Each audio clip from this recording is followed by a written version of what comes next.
C'est avec un réel plaisir que je vais m'exprimer sur un sujet qui, en fait, nous tenait à cœur depuis très longtemps et pour lequel nous avons œuvré assez longtemps pour pouvoir commencer à amorcer un débat réel autour du sujet université, relations université-entreprise. Je ne sais pas si c'est le hasard de la programmation, mais en tous les cas, mon intervention va se vouloir une introduction générale et qui va probablement contribuer à tracer les grands contours des discussions que nous allons avoir pendant ces 2 journées.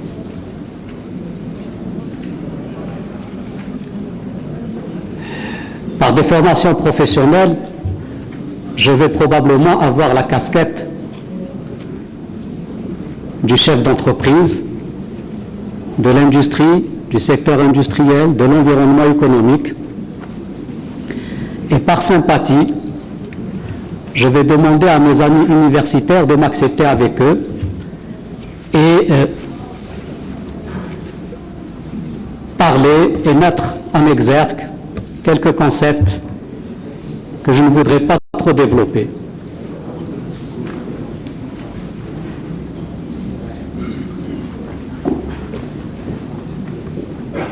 Comment nous allons aborder cette question? En fait, j'avais beaucoup de difficultés à essayer de concilier les uns et les autres. Et c'est un débat qui, en réalité, n'est pas facile. Mais nous allons l'aborder quand même. Mon intervention va être axée sur 3 grands moments. D'abord, conforter la sphère économique et essayer de dire 2 mots sur son contexte général. Dire également les grands défis qui attendent le développement du pays. Parler de la relation université-entreprise et dire tout simplement pourquoi elle est tant désirée, mais elle arrive timidement à s'amorcer. Et là, probablement, essayer de concilier les deux points de vue, c'est une très grande prétention. Dans tous les cas, on en dira quelques mots. Mais ce qui est le plus important, puisque nous sommes au niveau de la wilaya de Constantine, parler de cette wilaya, parler de ses ambitions de développement et dire quelles sont les attentes de cette wilaya par rapport à cet espace de l'intelligence et du savoir. Et terminer pour donner quelques éléments ou quelques indicateurs ou quelques pistes de discussion sur la définition d'un management stratégique qui va amorcer la relation université-entreprise.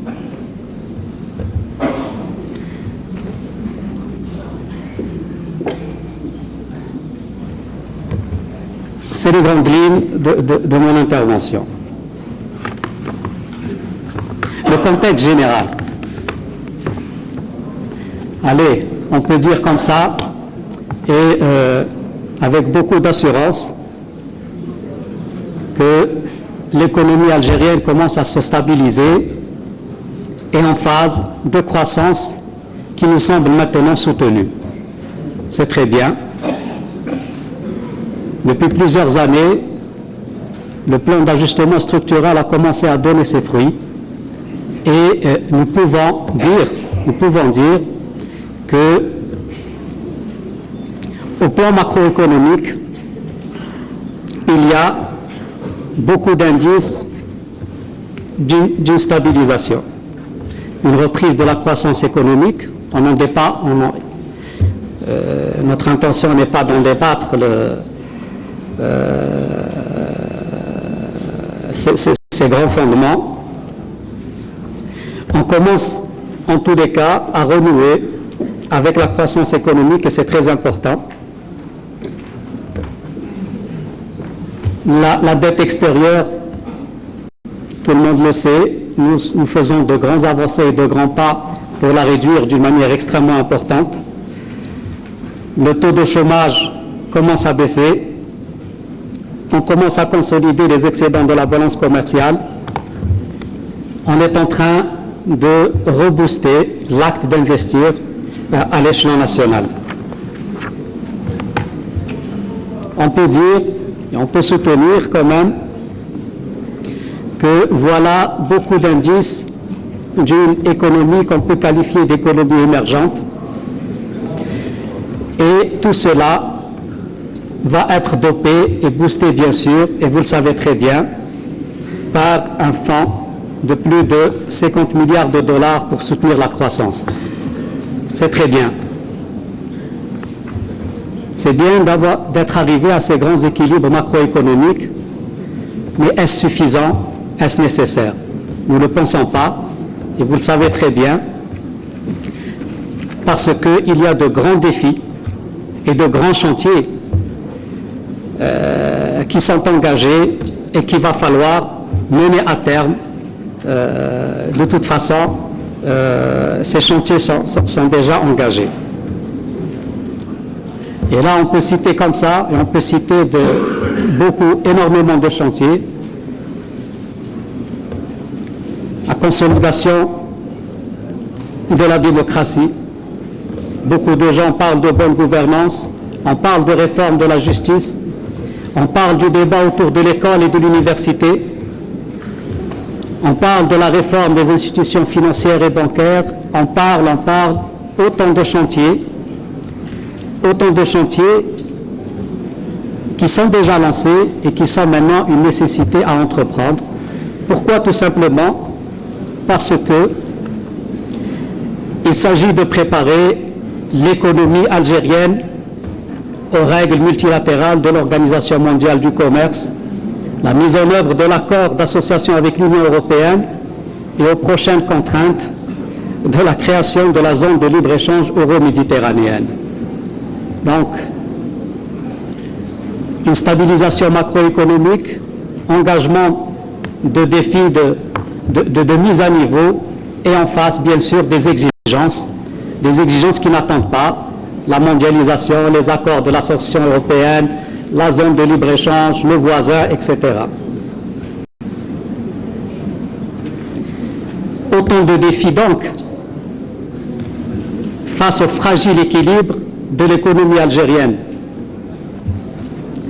obtenu jusqu'à maintenant, mais autant de motivation pour placer de manière sérieuse au centre de nos préoccupations la problématique de la mise à niveau de nos entreprises économiques et financières par rapport aux exigences de la modernité et de la mondialisation. Et là, j'y viens.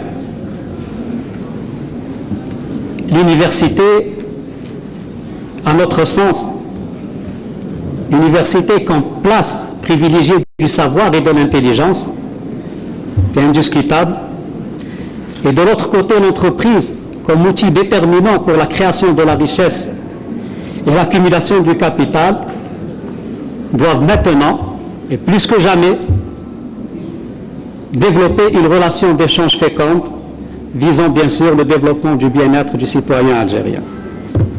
Mais comment arriver à ce compromis? C'est bien de positionner le débat à ce niveau, c'est bien de dire que c'est une nécessité, mais comment le faire? Comment le faire? Et en fait, nous sommes parmi ceux qui pensent que la relation université-entreprise est pour nous un axe stratégique de développement socio-économique. Il va falloir établir cette relation. Mais la réalité du terrain est ce qu'elle est. Et voilà deux espaces, deux entités, deux mondes qui, à notre sens, paraissent des mondes, de par le fonctionnement actuel, des mondes parallèles, qui ont toujours essayé de dialoguer ensemble, mais qui ne sont pas parvenus à un terme de dialogue parce que il y avait beaucoup de contraintes. Il ne faut pas oublier Et si nous faisons un recul d'une dizaine d'années, voyez à peu près pratiquement la situation de nos entreprises économiques. Une administration, une économie administrée et une transition très brutale et en fait presque sans transition vers une économie ultralibérale. Beaucoup de problèmes bien sûr que tout le monde sait. En face, une université qui est en train de réfléchir sa mutation, en pleine mutation. Et chacun était un peu préoccupé par ces grands moments de, en fait, chacun se reconsidérer et chacun essayer de se repositionner par rapport à un espace maintenant mondial. Il est tout à fait normal que l'université perçoit encore jusqu'à maintenant l'espace économique comme un espace d'incompréhension. En fait, l'université, un peu en réponse à cette attitude de l'entreprise qui pense que l'université est une tour d'ivoire, un espace où on ne fait que de la théorie, c'est des gens qui sont très éloignés des réalités du terrain. Mais croyez-moi, c'est ces petits points qui semblent très anodins, mais qui font ce blocage et l'université ne comprend pas cette attitude un peu hautaine de l'entreprise qui semble être un peu autosuffisante ou se mettre un peu en autarcie. Et voilà que de monde qui essayent de dialoguer, mais en fait prennent des directions divergentes. Et chacune des parties jette l'anathème sur l'autre. Et il est grand temps maintenant, d'abord d'expliquer pourquoi cette divergence, mais à notre sens, et peut-être c'est assez élémentaire, c'est que l'une ou l'autre partie n'était pas partie sur l'expression de besoins, de définition de besoins réels, et sans définition de besoins, il est tout à fait normal, donc il est très difficile d'établir une relation. Et pourtant, les deux espaces recèlent de potentiel extraordinaire, et pourtant, les deux espaces gagneraient à travailler ensemble.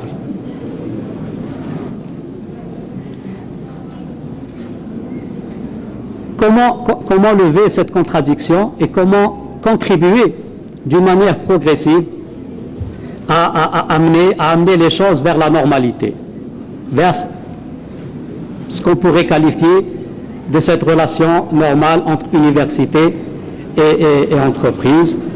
C'est ce qu'on va essayer de définir à travers, en partant des ambitions d'une grande ville comme Constantine et en positionnant la ville de Constantine et surtout ses attentes par rapport à ce grand espace. Nous pouvons citer mille et un atouts de cette grande ville historique, en commençant par l'atout historique, en commençant par son pôle universitaire, en commençant par sa situation géographique, en énumérant son potentiel d'entreprise économique, etc., en disant quelle est la vision d'avenir de cet espace, tous les grands projets structurants qui vont être amorcés à partir de cette grande ville. Quelle est cette grande ambition de cette ville qui veut être une ville métropole? Et là, on peut en citer, et on peut ne pas s'arrêter à citer tous ces grands atouts. Mais ces grands atouts, pour nous, sont encore des atouts dormants qu'il va falloir réveiller, par justement cette synergie entre l'intelligence et la réalité du terrain. Comment arriver? Et là, pour ne pas trop tarder également, essayer d'abord de dire à l'université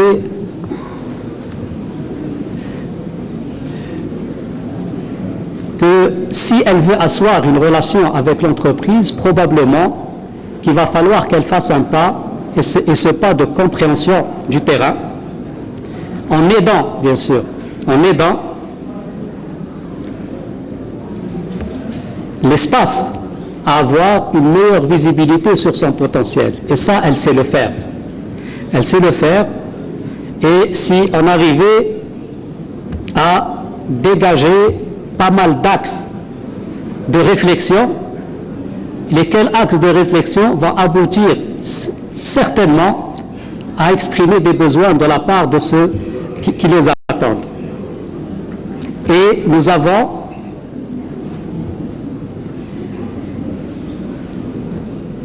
pouvons partir de deux points. D'abord, essayer, et je pense que c'est une chose qui commence à être faite au niveau de l'Université de Constantine, de tenter de faire un diagnostic général sur le climat des affaires, par exemple au niveau de la wilaya de Constantine, et toutes ses aspirations par rapport à son ambition d'être une ville métropole. Si on pouvait lancer plusieurs thèmes, et ces thèmes ne sont pas limitatifs, Constantine, ville métropole, Constantine, centre d'affaires, intégration économique régionale, Constantine, pôle de relance, pôle de relance de la recherche et de l'innovation, Constantine, pôle émergent des nouvelles technologies, de l'information et de la communication. Tous ces grands thèmes vont être générateurs de besoins et vont être générateurs de visibilité pour réellement asseoir cette ambition de cette grande ville. Et à partir de ces besoins, à la limite de ces grands axes macroéconomiques, bon, on peut parler du côté également de l'entreprise, où il est question de problèmes de gestion, de problèmes de mise à niveau, de problèmes de qualité, de problèmes d'environnement, autant de sujets qui peuvent créer la relation entre l'université et l'entreprise. C'est un premier pas à faire. Bien sûr, le terrain, l'entreprise doit écouter et doit être convaincue par la démarche de l'entreprise. Et en fait, nous disons tout cela pour dire tout simplement qu'il va falloir faire l'effort d'abord de se comprendre et surtout de créer le besoin de la relation. De créer le besoin de la relation. C'est très important. Et parfois, si l'opérateur n'est pas en mesure de définir ses besoins, il y a des chercheurs, des experts qui peuvent lui définir les contours de ses besoins éventuellement. Et c'est de cette manière que la relation université-entreprise va s'amorcer, va commencer à se construire, Et si nous arrivons, ne serait-ce qu'en lançant 3 ou 4 chantiers, 3 ou 4 grandes réflexions autour de ces attentes, des ambitions de la wilaya de Constantine et de sa région, vous verrez que nous pouvons asseoir assez rapidement une relation. Maintenant, rien ne se fait par une petite volonté. Donc, il y a des efforts à faire de part et d'autre. Moi, je suis persuadé que le secteur industriel, maintenant, est conscient et commence à prendre conscience de la nécessité de sa remise en cause et sa mise à niveau par rapport aux grands défis mondiaux. De l'autre côté, l'université dit que j'ai la capacité, j'ai l'expertise, j'ai les moyens de pouvoir assister et aider. Et je pense qu'avec un peu d'effort et surtout beaucoup de volonté, de commencer, je dis bien de commencer à construire cette relation. Et en fait, les partenaires sont à rechercher, les partenaires sont à cibler. Et il n'y a pas que l'entreprise économique, bien sûr. Dans nos espaces, bien sûr, on a toujours tendance à oublier les espaces d'élus, toutes les institutions locales, et donc tous les décideurs locaux sur lesquels il va falloir travailler. Et oui, c'est 2 minutes, parfait. J'arrive à la conclusion. En fait, la conclusion est la suivante. Il est très possible de concevoir cette relation, mais elle ne peut se faire qu'avec l'effort des deux parties. Je suis persuadé, je suis totalement convaincu que l'université doit faire le premier pas par cet effort d'éclairage, et de faire prendre conscience à son environnement de la nécessité de cette relation. Ça, c'est très important. Le deuxième point, le secteur, le terrain, que ce soit en tous les cas l'entreprise commence maintenant à prendre conscience qu'il va falloir qu'elle se mette à un niveau tel pour qu'elle puisse au moins endiguer les grands effets ou la grande déferlante qui commence à arriver. C'est la zone de libre-échange, c'est les accords avec la société européenne, c'est la mondialisation. En tous les cas, ce n'est pas uniquement en Algérie que les gens sont en train de se rechercher et de se repositionner. C'est pratiquement l'action de tous les jours et pendant très longtemps de tous les espaces. Voilà à peu près, d'une manière générale, je voulais annoncer également et peut-être suggérer une chose qui va permettre également de renforcer cette relation. D'abord, une chose que peut-être ne se décide pas au niveau de la wilaya de Constantine, mais à partir de cet espace peut être évoquée. Nous l'avons évoqué pendant assez longtemps et essayé de pousser à la création de conseils économiques et sociaux régionaux qui seraient animés, bien sûr, par les pôles universitaires. C'est très important et c'est cet espace de concertation qui va permettre d'éclairer et de faire des éclairages suffisants qui vont permettre d'asseoir d'une manière pérenne cette relation. Le deuxième point, et ça je pense que l'université peut le faire ou l'autorité locale peut le faire, c'est de créer, ne pas hésiter à mettre une petite commission ad hoc, un comité ad hoc qui va maintenant, après ces 2 journées, commencer à approfondir peut-être les conclusions ou les axes de travail qui auraient été définis par ces 2 journées. Et c'est une manière d'abord de renforcer la relation et surtout de la maintenir. Parce qu'il est bien beau d'organiser des forums comme celui-là, très bien organisé, beaucoup d'assistance, mais après les 2 jours, croyez-moi, personne ne se reverra. Je suis désolé de le dire, madame, mais c'est par expérience. Alors autant créer cette passerelle, et cette passerelle qui va peut-être pérenniser cette relation. Et je vous remercie.